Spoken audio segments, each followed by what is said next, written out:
UK house prices appear to be on the verge of another sharp upward move.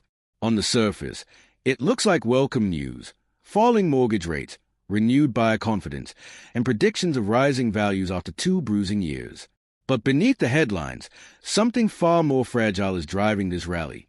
And if it unravels, the consequences could reshape the UK property market in ways few are prepared for. Mortgage rates are falling faster than almost anyone expected. The average 2-year fixed rate has dropped below 4% for the first time since early 2023, while 5-year fixes are now hovering around 3.7%. Some lenders are even offering rates as low as 3.5% for buyers with larger deposits. This marks a dramatic reversal from the chaos of 2022, when the Liz Truss mini-budget sent gilt yields soaring, mortgage rates above 6%, and the housing market into panic mode almost overnight. Now, banks are locked in an aggressive price war, competing fiercely for borrowers. For millions of households who were priced out just a year ago, borrowing suddenly looks possible again, and demand is responding. The return of buyer frenzy. Rightmove reports buyer inquiries up roughly 20% year-on-year, with viewings increasing across much of the country. Estate agents are once again talking about multiple offers in desirable areas. In some hotspots, sealed bids are re-emerging, something not seen consistently since the pandemic boom. First-time buyers who had effectively given up are running the numbers again and realizing that, at today's rates, monthly payments suddenly look manageable. Momentum is building quickly.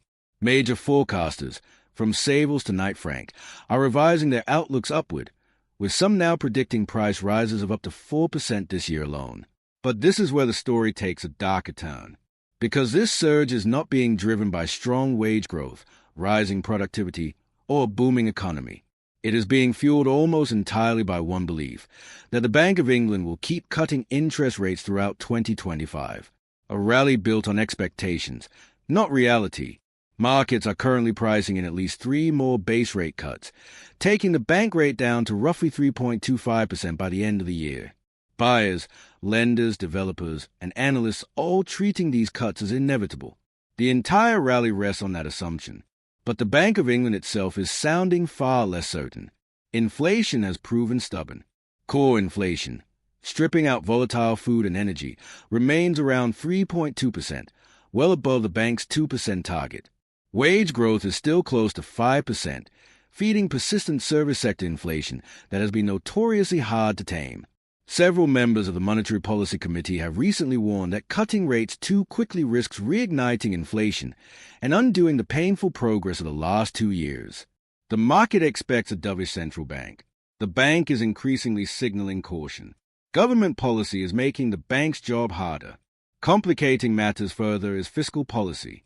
The government has announced large spending commitments, including higher public sector wages and major infrastructure investment. While this may support long-term growth, it also injects demand into an economy that is already running hotter than expected. Employer national insurance increases are likely to be passed on through higher prices. The Office for Budget Responsibility has warned these measures could add around 0.5 percentage points to inflation over the next couple of years. This creates a direct conflict. If fiscal policy is expansionary, monetary policy has less room to ease. The Bank of England cannot ignore this tension. Global pressures are moving in the wrong direction. The international backdrop is also becoming less supportive. With Donald Trump back in the White House and sweeping tariffs announced on imports from China and the EU, global inflationary pressures could rise again. The U.S. Federal Reserve has signaled it is in no hurry to cut further. The European Central Bank is also adopting a more cautious stance. If the Bank of England cuts aggressively while others pause, the pound could weaken sharply, making imports more expensive and pushing inflation higher at home. Every rate cut now carries greater risk. What if the cuts don't come? If the Bank of England fails to deliver the cuts the market expects, or worse, is forced to pause or reverse course, the impact on housing will be swift and brutal. Mortgage rates would jump as markets reprice inflation risk. Buyers who stretch themselves based on current rates would suddenly find affordability collapsing. Transactions would fall, demand would evaporate, and sellers would be forced to cut prices to secure deals. We've seen this movie before. In 2022, the market went from boom to bust in a matter of weeks. Transactions dropped nearly 30% year on year, Prices fell for consecutive months, and thousands of buyers pulled out of purchases. Today, the market is arguably more sensitive to rate changes than it was then, because prices are even higher relative to incomes. A market already showing cracks. Estate agents are already reporting a strange disconnect. Sellers are pricing homes as if rate cuts are guaranteed. Buyers are becoming more cautious, sensing that the maths may not hold. The gap between asking prices and achieved prices is widening. Properties are sitting on the market longer than expected, even amid strong headline demand. Some buyers are stepping back after realizing that if rates don't fall, they could be locked into unaffordable payments for years. It's a standoff, and one that makes a market increasingly fragile. Supply risks no one is talking about. House builders have ramped up construction based on expectations of sustained demand. But if demand falters, they could be left with unsold stock and rising debt. Several major developers have already warned that high costs and planning delays are squeezing margins. A wave of distressed sales from builders needing liquidity would flood the market with supply at precisely the wrong moment. This is exactly what happened in 2008, when some of the UK's largest house builders came close to collapse. Landlords, renters, and the pressure cooker. Buy-to-let landlords are being squeezed from every angle. Higher mortgage costs, increased stamp duty surcharges, higher capital gains tax, and expensive energy efficiency requirements. Many are exiting the market altogether.